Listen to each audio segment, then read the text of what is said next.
Lok Sabha vote চলাকালীন স্বাভাবিকভাবেই গোটা দেশে একটাই প্রশ্ন ছিল, নরেন্দ্র মোদী কি তৃতীয়বারের জন্য ক্ষমতায় আসবেন, নাকি যাবতীয় হিসেব নিকেশ পাল্টে সবাইকে অবাক করে ক্ষমতায় আসবে ইন্ডিয়া জোট। দীর্ঘ অপেক্ষার পর ফল ঘোষণা হয়ে গেছে, তবে এখনো কিন্তু কেউ আশ্বস্ত হতে পারছে না শেষমেশ কার সরকার আসতে চলেছে। না, এখনো চোখ বন্ধ করে বলা যাবে না, কারণ ফলাফল যা হয়েছে তাতে করে এনডিএ জোট 272-এর ম্যাজিক ফিগার করলেও ক্ষমতায় আসার রাস্তা রয়েছে ইন্ডিয়া জোটের কাছেও। কারণ রাজ্য রাজনীতির পল্টুরাম হিসেবে পরিচিত জনতা দল ইউনাইটেডের প্রধান নীতিশ কুমার এবং তেলেগু দেশম পার্টির প্রধান চন্দ্রবাবু নাইডু কখন কোথায় যাবেন তা আগাম কোনো রাজনৈতিক বিশেষজ্ঞেরই বলার ক্ষমতা নেই। এবারে লোকসভা কেন্দ্রের ভোট বেশ কয়েকটি ইস্যুর ওপর দাঁড়িয়েছিল। বিজেপির কাছে হিন্দুত্বের তাসই ছিল মূল ইস্যু। রাম মন্দির নিয়ে সরাসরি প্রচারে সেরকম না গেলেও 2 মাস ধরে চলা পাবলিসিটির মধ্যেই ছিল বিজেপির প্রচার। অন্যদিকে ইন্ডিয়া জোটের প্রচারের ফিরিস্তিতে মূলত ছিল বেকারত্ব, ধর্মীয় অসহিষ্ণুতা এবং মূল্যবৃদ্ধি। তবে ইন্ডিয়া জোট নিয়ে প্রশ্ন কম ওঠেনি রাজনৈতিক মহলে। রাজনৈতিক বিশ্লেষকদের মধ্যে মূল প্রশ্ন ছিল, এই জোট গোটা দেশে হবে তো? আসলে এই ধরনের প্রশ্ন ওঠাটাও স্বাভাবিক ছিল। উদাহরণ হিসেবে এই রাজ্যের কথাই তো বলা যেতে পারে। তৃণমূল, কংগ্রেস ও বাম 3 পক্ষই ইন্ডিয়া জোটে থাকলেও এ রাজ্যে কোনো জোটই হয়নি। উল্টে জোট হয়েছিল বাম ও কংগ্রেসের মধ্যে, তাও 42 আসনে সেই জোট হয়নি। কোচবিহার, পুরুলিয়া আসনে বাম ও কংগ্রেস আলাদা লড়াই করেছিল। তাই রাজনৈতিক মহলের কথায় ভাঙাচোরা এই ইন্ডিয়া জোট আদতে কি শক্তিশালী এনডিএ জোটের ওপর কোনো প্রভাব ফেলতে পারবে? প্রশ্নটা কিন্তু থেকে যায়। আচ্ছা, এখানে একটা বিষয় বলে রাখা ভালো, এনডিএ বিরোধী জোটের নাম ইন্ডিয়া থাকা নিয়েও প্রচারে হাতিয়ার করেছিল বিজেপি ও তার শরিকরা। বিরোধী পক্ষের তরফে অবশ্য এই প্রচার ভোঁতা করতে বলা হয়েছিল জোটের সংক্ষেপ নাম ইন্ডিয়া। আসলে পুরো নাম Indian national developmental inclusive alliance. কারা ছিল এই জোটে? কংগ্রেস, বাম, তৃণমূল তো ছিলই, এছাড়া রয়েছে Samajwadi party, DMK, Shiv Sena, Uddhav Balasaheb Thackeray, NCP, ASP, JMM, RJD, JKNC সহ সব মিলিয়ে 37টি দল। বাম দলগুলোর মধ্যে CPIM, CPI, RSP, all India forward bloc. অন্যদিকে এবারে এনডিএ অর্থাৎ ন্যাশনাল ডেমোক্রেটিক অ্যালায়েন্স, এই অ্যালায়েন্সে বিজেপি ছাড়াও ছিল আরও 24টি দল। অন্য দলগুলোর মধ্যে গুরুত্বপূর্ণ রয়েছে তেলেগু দেশম পার্টি, জনতা দল সেকুলার এবং জনতা দল ইউনাইটেড। আর এই 2 যুযুধান পক্ষের মধ্যে 7 দফায় 19 এপ্রিল থেকে শুরু হয় 7 দফার নির্বাচন।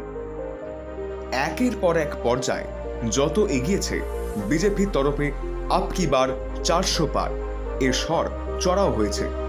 অন্যদিকে ইন্ডিয়া জোটের তরফে দাবি করা হয়েছে তারাই আসলে ক্ষমতায় আসছে। ভোটকে কেন্দ্র করে বড় ধরনের কোনো অপ্রীতিকর ঘটনা না হলেও ভেতরে ভেতরে একটা চোরা স্রোত যে চলছে সেটা হয়তো বুঝতে পারেনি কোনো রাজনৈতিক বিশেষজ্ঞই। এক্সিট পোলও বলে দেয় বিপুল ক্ষমতা নিয়ে আসছে এনডিএ জোট।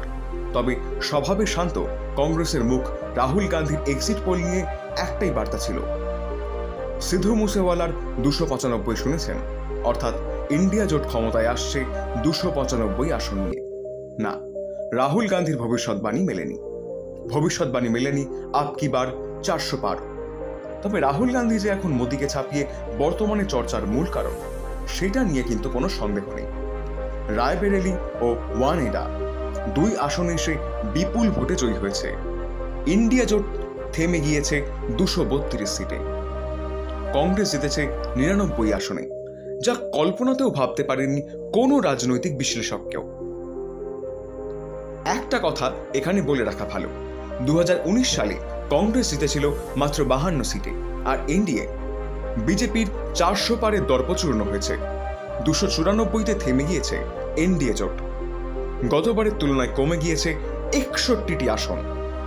আর বিজেপি 2019 সালের নির্বাচনে 303 আসন পেয়েছিল। এবারে থমকে গিয়েছে 240 আসনে।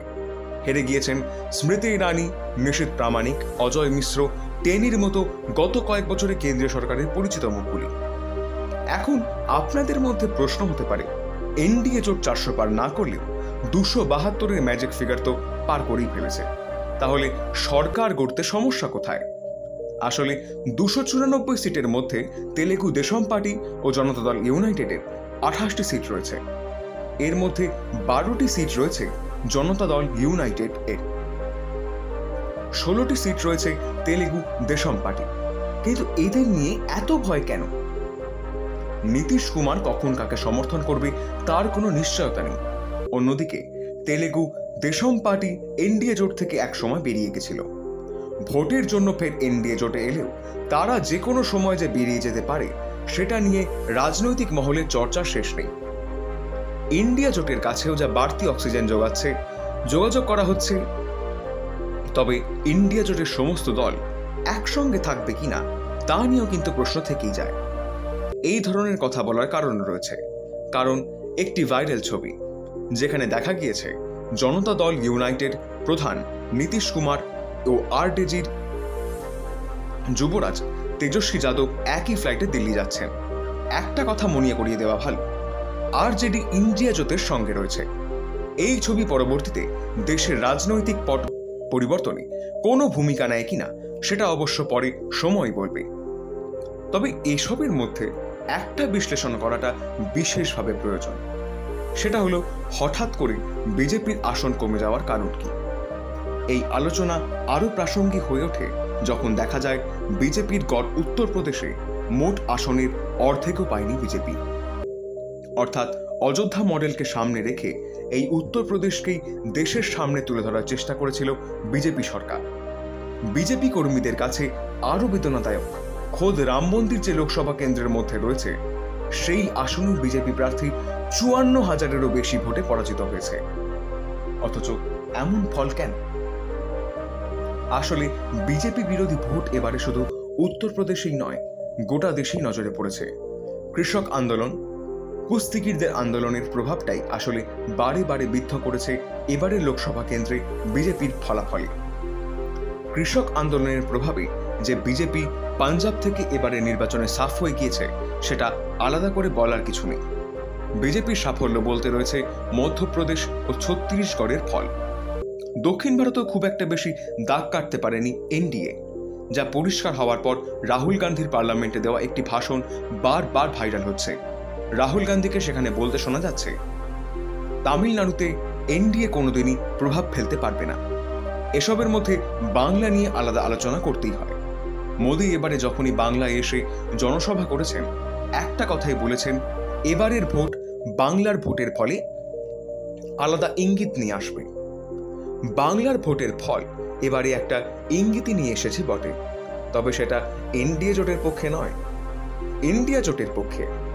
2019 সালের নির্বাচনে বিজেপি লোকসভায় 18 আসন জিতলেও এবারে মাত্র 12টি আসন জিতেছে। হেরে গিয়েছে রাজ্য বিজেপির বলতে মুখ লকেট চট্টোপাধ্যায়, কেন্দ্রীয় স্বরাষ্ট্র প্রতিমন্ত্রী নিশীথ প্রামাণিক, প্রাক্তন রাজ্য সভাপতি দিলীপ ঘোষ। বিজেপির জয় হওয়া 12 আসনের মধ্যে এমন অনেক আসন রয়েছে যেখানে বিজেপি প্রার্থীর জয়ের ব্যবধান একেবারেই কম। এক্ষেত্রে বিষ্ণুপুরের জয়ী বিজেপি প্রার্থী সৌমিত্র খানের কথা বলা যেতেই পারে। 5,000-এর কিছু বেশি ভোটে তিনি জয়লাভ করেছেন। কিন্তু এই ধরনের ভরাডুবি কেন? প্রথমত, সাংগঠনিক দুর্বলতা একটি বড় কারণ। 2019 সালে রাজ্যের শাসক দল তৃণমূলের ওপর প্রবল চাপ বাড়িয়ে বিজেপি এলেও পরবর্তীতে তা বিশেষ কার্যকর করতে পারেনি বিজেপি নেতৃত্ব। প্রথমে বিধানসভা, পরবর্তীতে পঞ্চায়েত নির্বাচনে পর্যদস্ত হয় বিজেপি, যার রেশ এবার এসে পড়ে লোকসভা নির্বাচনেও। কিন্তু প্রশ্ন থাকছে, রাজ্যে একের পর এক দুর্নীতি, রাজ্যের মন্ত্রীদের জেলে যাওয়া, কোনো কিছুই কি প্রভাব ফেলল না এবারের লোকসভা নির্বাচনে? এক্ষেত্রে অবশ্য তৃণমূলের স্ট্র্যাটেজির কথা বলতেই হয়। বিজেপির হিন্দুত্বকে কাজে লাগিয়েছে তৃণমূল।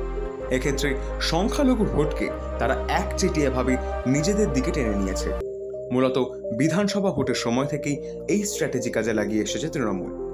অন্যদিকে বিভিন্ন ধরনের সরকারি ভাতা, বিশেষ করে লক্ষ্মীর ভাণ্ডারের মধ্যে দিয়ে মহিলাদের একটা বড় অংশের ভোট ব্যাংক হিসেবে ব্যবহার করছে তৃণমূল, যা তৃণমূলের ভোট শতাংশ অনায়াসেই 47 থেকে 48% পর্যন্ত নিয়ে যাচ্ছে। ফলে যতই দুর্নীতি নিয়ে রাজ্য রাজনীতিতে উত্তাপ ছড়াক না কেন, ভোটের ফলাফলে সেই প্রভাব দেখা যাচ্ছে না। আর কংগ্রেস বামেদের কিছু ভোট থাকায় বিজেপির ভোট শতাংশ কোনোভাবেই 40%-এর ওপর উঠছে না।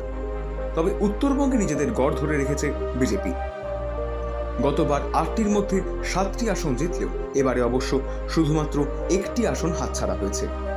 আসন কমে দাঁড়িয়েছে 6, হারিয়ে গেছে কোচবিহার আসন হারার আসলে উত্তরবঙ্গে চা বাগান, পাহাড় সহ বেশ কিছু ফ্যাক্টর কাজ করে, যা বিজেপির পক্ষেই বরাবর যায়।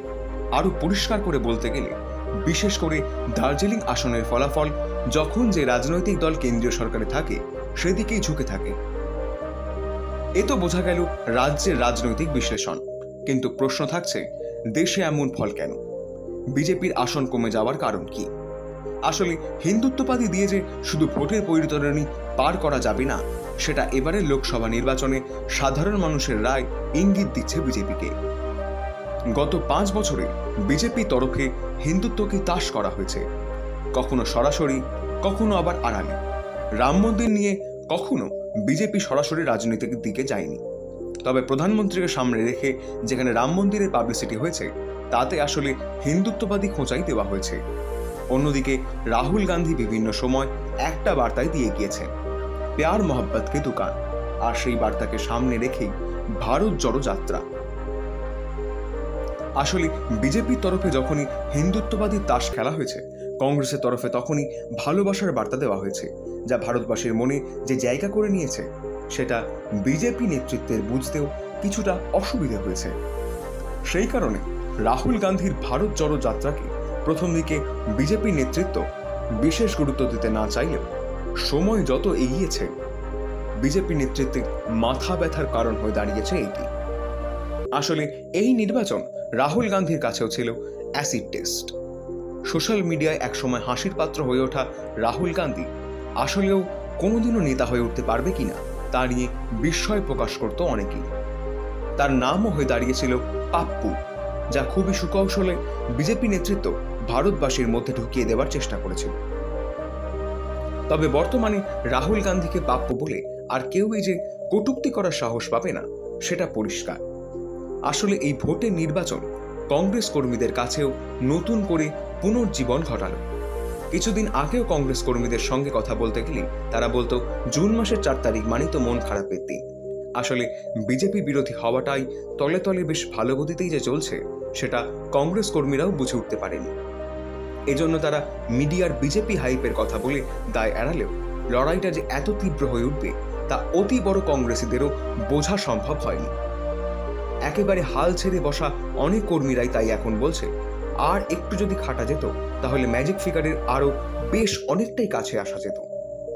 আর এসব আলোচনার মধ্যে বলতেই লাগে এবারের লোকসভা নির্বাচন একটা উদাহরণ হয়ে দাঁড়ালো। বহু বছর পর দেখা গেল 2 জোটের মসনদ দখলের কঠিন লড়াই, যা শেষ কবে লোকসভা নির্বাচনে দেখা গিয়েছে তা মনে করতে পারছেন না কেউ।